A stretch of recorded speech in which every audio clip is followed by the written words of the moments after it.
Hello students.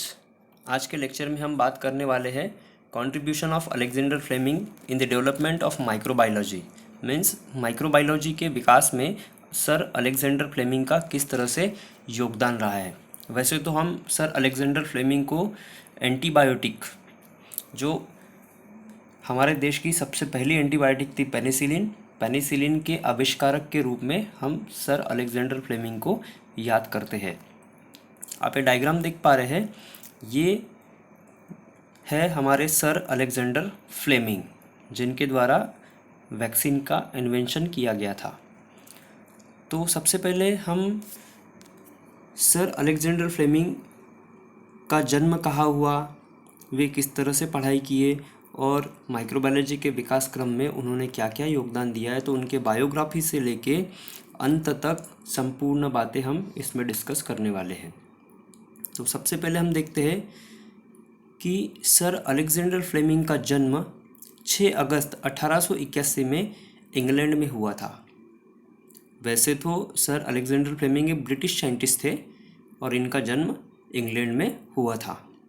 अब जन्म के बाद उन्होंने अपना प्राइमरी एजुकेशन लिया और प्राइमरी एजुकेशन कंप्लीट होने के बाद सन 1908 में इन्होंने अपनी बैचलर डिग्री प्राप्त की। अब जब बैचलर डिग्री इन्हें मिली तो बैचलर डिग्री में ये अपने क्लास के सबसे होनहार स्टूडेंट थे और उनकी डिग्री भी बहुत अच्छी थी। मीन्स ये मेरिट लिस्ट में पास हुए स्टूडेंट्स थे, जिसके लिए उन्हें उनकी यूनिवर्सिटी के द्वारा गोल्ड मेडल प्राप्त किया गया था इनके द्वारा।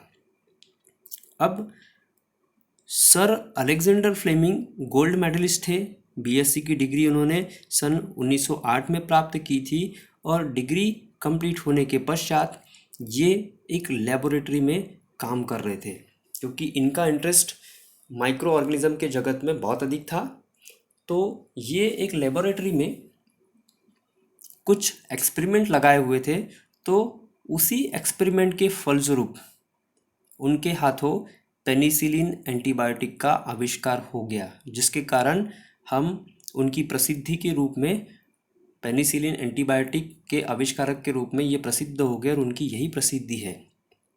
उसके बाद उन्होंने बैक्टीरियोलॉजी, मतलब सूक्ष्मजीवों का जो बैक्टीरिया का विज्ञान है उसके बारे में, इम्यूनोलॉजी, रोग प्रतिरोधक क्षमता और कीमोथेरेपी आदि विषयों के ऊपर अनेक प्रकार के लेख लिखे और उनके रिसर्च पेपर इनके द्वारा प्रकाशित किए गए। क्योंकि इनकी रुचि इन विषयों में थी, तो इन विषयों को वो पढ़े, समझे और समझने के बाद बहुत सारे एक्सपेरिमेंट्स किए और उन एक्सपेरिमेंट्स के जैसे जैसे उन्हें रिजल्ट मिलते गए, उन रिजल्ट्स का उन्होंने एक रिसर्च पेपर बनाया और उन रिसर्च पेपर को वे प्रकाशित करते हुए चले गए। उसके पश्चात उन्होंने सन 1923 में लाइसोजाइम नामक एंजाइम की खोज कर ली। वैसे तो ये जो एंजाइम्स होते हैं एक प्रकार के कारक होते हैं, बहुत सारे बैक्टीरिया, बहुत सारे जीवों के द्वारा प्रोड्यूस किए जाते हैं। तो ये जो एंजाइम थे, उन सभी एंजाइमों में से जो लाइसोजाइम एंजाइम था, इस लाइसोजाइम एंजाइम की खोज सर अलेक्जेंडर फ्लेमिंग के द्वारा सबसे पहले की गई। उसके बाद पेनिसिलिन एंटीबायोटिक ऐतिहासिक रूप से महत्वपूर्ण है, क्योंकि यह वह पहली दवा है जो सिफिलिस एवं स्टेफाइलोकोकस के संक्रमण जैसी बहुत सी पूर्ववर्ती गंभीर बीमारियों के विरुद्ध प्रभावी थी। इनके द्वारा जो प्रथम विश्व युद्ध के समय जो पेनिसिलिन एंटीबायोटिक बनाई गई थी, वो सिफिलिस और स्टेफाइलोकोकस इन ऑर्गेनिज्म के द्वारा प्रोड्यूस होने वाली बीमारियों के विरुद्ध प्रभावशाली थी। पेनिसिलिन के आविष्कार के लिए उन्हें सन 1945 में संयुक्त रूप से चिकित्सा का नोबेल पुरस्कार भी प्रदान किया गया।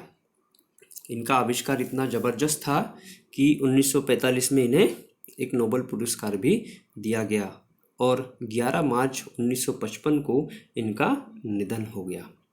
अब सर के जो एक्सपेरिमेंट थे एंटीबायोटिक के ऊपर, उन एक्सपेरिमेंट की हम चर्चा करते हैं। तो ये जो पेनिसिलिन एंटीबायोटिक थी, इस पेनिसिलिन एंटीबायोटिक की एक्चुअली ये खोज नहीं कर रहे थे, ये खोज अनायास ही हुई है। तो अनायास किस तरह से हुई है उनके इस एक्सपेरिमेंट को हम बारी बारी से देखते हैं। तो सबसे पहला पॉइंट कि सर अलेक्जेंडर फ्लेमिंग एक दिन मीडिया की प्लेट पर स्टेफाइलोकोकस बैक्टीरिया के साथ में कुछ प्रयोग कर रहे थे। जैसा कि हमने बताया कि ये लेबोरेटरी में काम किया करते थे, उन्होंने अपना एक एक्सपेरिमेंट लगाया हुआ था स्टेफाइलोकोकस बैक्टीरिया के साथ में। तो इस बैक्टीरिया को उन्होंने मीडिया की प्लेट बनाई, मीडिया की प्लेट पर उन्होंने ग्रोथ कराया। ग्रोथ कराने के बाद उसी ऑर्गेनिज्म के साथ वो नेक्स्ट एक्सपेरिमेंट अपना लगाने वाले थे, किंतु उन्होंने दूसरे दिन देखा कि उस स्टेफाइलोकोकस बैक्टीरिया की ग्रोथ जिस मीडिया प्लेट पर की गई थी उसी प्लेट पर फंगस उग गई थी।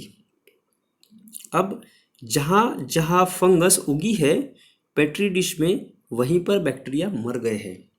मतलब उनके द्वारा उस मीडिया की प्लेट पर जो स्टेफाइलोकोकस बैक्टीरिया ग्रोथ कराया गया था, उस ऑर्गेनिज्म के साथ कुछ विशिष्ट प्रकार की फंगस उस प्लेट पर ग्रोथ करने लगी थी, और उस फंगस की ग्रोथ के कारण उस बैक्टीरिया में प्रेजेंट स्टेफाइलोकोकस बैक्टीरिया की कॉलोनीज मर चुकी थी।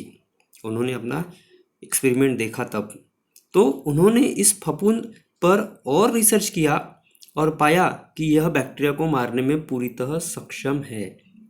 जब उन्हें पता लगा कि ये फंगस कुछ विशिष्ट प्रकार के सब्सटेंस को अपनी बॉडी से बाहर निकाल रहा है, जिसके कारण उसी प्लेट में रखा हुआ जो स्टेफाइलोकोकस बैक्टीरिया है वो मर रहा है, तो जिसके ऊपर उन्होंने रिसर्च करना स्टार्ट कर दिया। स्टेफाइलोकोकस बैक्टीरिया के साथ होने वाला जो एक्सपेरिमेंट था वह उन्होंने रोक दिया, और ये जो अनावश्यक रूप से फंगस उग चुकी थी जिसके कारण बैक्टीरिया मर रहा था, उस फंगस के ऊपर उन्होंने अपना एक्सपेरिमेंट स्टार्ट कर दिया।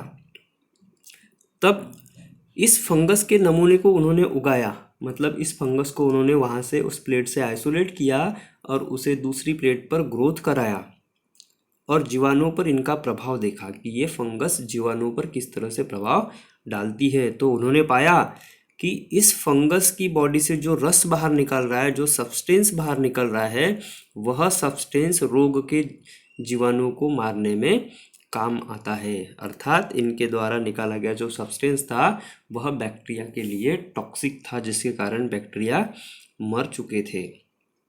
शुरुआत में फ्लेमिंग ने इसका नाम मोल्ड दिया।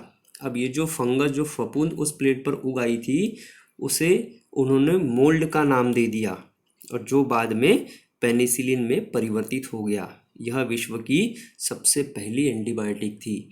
तो सर अलेक्जेंडर फ्लेमिंग के द्वारा एंटीबायोटिक पेनिसिलिन नामक एंटीबायोटिक का आविष्कार किया गया, जो कि अनावश्यक रूप से हुआ था, जिसमें स्टेफाइलोकोकस बैक्टीरिया के साथ में किया जाने वाला जो प्रयोग था, उस प्रयोग में एक फंगस अचानक प्लेट पर उगाई थी जिसका नाम उन्होंने मोल्ड दिया था, और उसी मोल्ड के कारण उस प्लेट में प्रेजेंट बैक्टीरिया की कॉलोनी मर चुकी थी, जिसके लिए उन्होंने उस फंगस को आइसोलेट किया, उसका कैरेक्टराइजेशन किया और पता किया कि इसमें विशिष्ट गुण क्या है। इस तरह से पेनिसिलिन एंटीबायोटिक की खोज हो गई, और जब पेनिसिलिन विश्व की सबसे पहली एंटीबायोटिक थी, इसकी खोज हो चुकी थी, तब उन्होंने बताया कि इस एंटीबायोटिक को पेनिसिलियम नोटाटम नामक फंगस से बनाया जाता है या प्राप्त किया जाता है। इस तरह से सर अलेक्जेंडर फ्लेमिंग के द्वारा पेनिसिलिन एंटीबायोटिक की खोज हो गई, और ये penicillin antibiotic gram positive organism के अगेंस्ट मोस्ट इफेक्टिव थी। धन्यवाद।